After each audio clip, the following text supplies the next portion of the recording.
Woman is coming forward with allegations that Harvey Weinstein sexually assaulted her.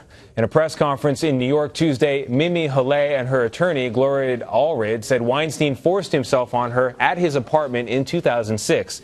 The movie mogul has previously denied any non-consensual sexual encounters. But after Weinstein was forced to resign from the company he helped found, some women who spoke out with similar allegations against then-candidate Donald Trump are wondering why Mr. Trump isn't facing the same repercussions. Jenna Johnson, a political reporter at The Washington Post, is in our Washington bureau. She interviewed some of Mr. Trump's accusers. Jenna, let's start with that headline we just saw. There are talks of change in Hollywood after the fall of Harvey Weinstein and other industry players. Are these women in your piece feeling like they're an afterthought or what? Well, anytime you have sexual assault or sexual harassment make major headlines, it brings up painful memories for a lot of women who have been assaulted. That's one of the reasons that we saw this Me Too movement take off on Twitter. It's in the news. Everyone's talking about it. They're talking about their own experiences. And for women who allege that President Trump improperly touched them, harassed them, assaulted them, all of this news brings up all of the memories of what they say that happened. And for them, it's really painful because they thought that they were doing the right thing by coming forward, by sharing their stories, by going after someone who is a candidate for president of the United States. And they thought that that would have an impact. They thought that that would change things. And instead, they saw him elected president. So as that headline says, that's a tweet from one of the women. Her pain is every day. Everywhere these women go, President Trump is on television. People are talking about him in conversations. He's everywhere. You can't escape him. And so for these women who say that they had these terrible experiences with him, it just brings back all of those very painful memories. Widening the circle of controversy to another topic, the president overall is a polarizing figure, and now he's facing 3 Republican senators becoming vocal in their criticisms of him, more vocal than they have been in the past. What are you hearing in Washington after another tumultuous day and a tumultuous week thus far, day 2? Yeah, it's hard to keep straight all of these days, but today I think is one that we're going to remember. This is a moment where you had 2 sitting senators, Republicans, kind of say, if this is what it means to be a Republican, count me out, and just really go after the president in a way that we haven't seen before.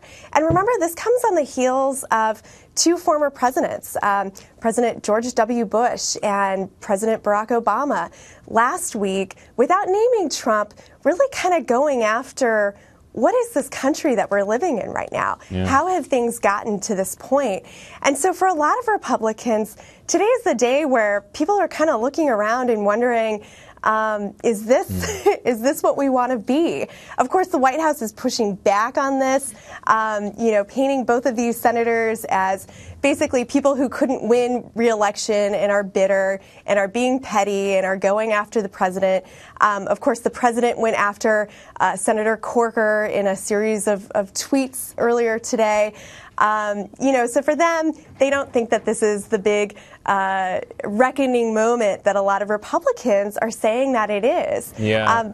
Things have it feels like things have really hit a new point today. Yeah, there are different definitions of constituent, and Senator Flake noted that he has to be accountable not only to his voters, but to his children and grandchildren. That is certainly a party that many people will relate to. You are traveling to Texas with the president on Wednesday. Any chance he's going to clear some brush and reunite with President Bush? What are the plans there? As of now, the only plan is for a fundraiser, not for any public events. He had been scheduled to have a fundraiser in Texas right when Hurricane Harvey hit. So obviously they postponed that.